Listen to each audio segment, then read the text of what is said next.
Hello, caregivers. I'm just kind of checking in, see how you're doing as you're home on this enforced stay at home with your loved one and not able to come to ADS memory care. And I know that it's not easy. I know it's tough. I know that you're dealing with a lot being stuck inside and going through the things that we do on a daily basis with our loved ones.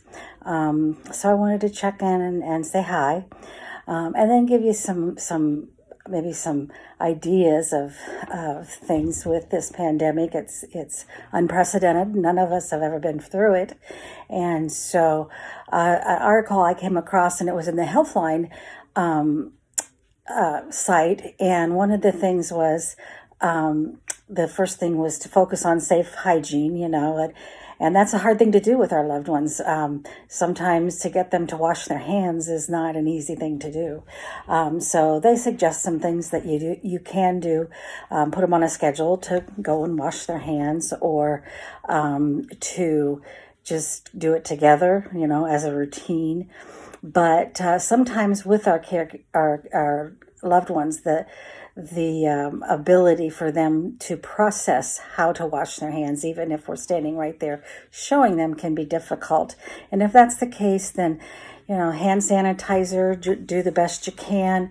You don't want to spend your whole day being really, really frustrated about it. Just do the best you can to keep them safe and to keep their hygiene as good as we can. The other thing is to have a backup plan, and that's one thing that I think all of us sometimes tend not to do, just because we're so busy. It's so hard to think of what else we need to do, but to have a backup plan in case you get COVID.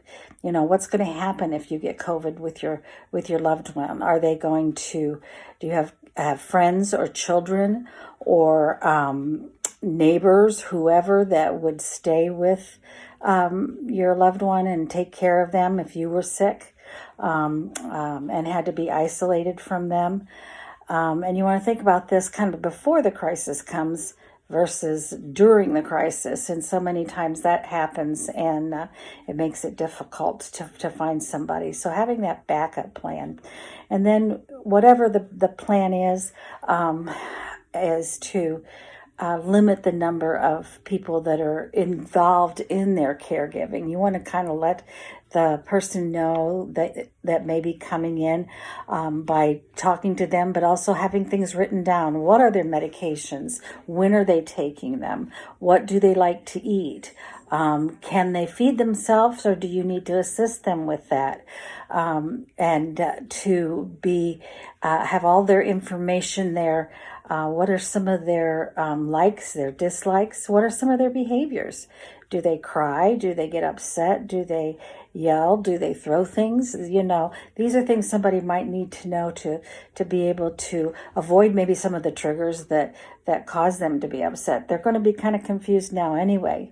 One of the suggestions are that you really limit the time that they are watching the news and watching TV.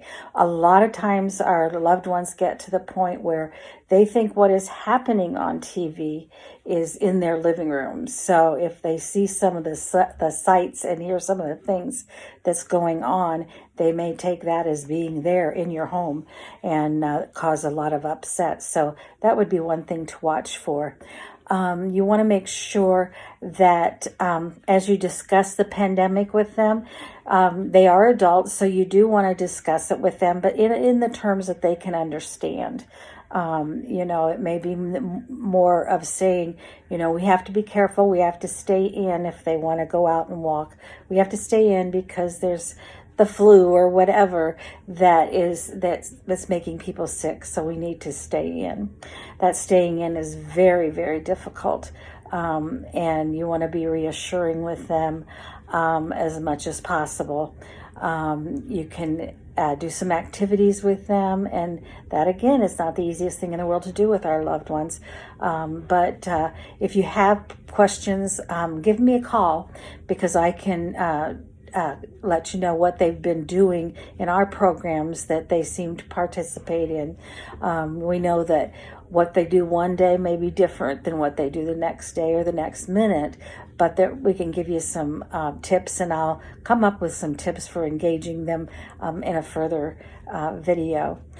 You want to practice self-care. We hear that all the time. We're always told that we need to have self-care, and that's not easy to do. We all know that sometimes it's really easy to say that, but it's hard. But in this, we need to kind of be aware of our feelings when it comes to the COVID and all of the stuff that we're hearing about it, and all of the limitations it sets on all of us. They will pick up on our fears. They will pick up on our anxieties.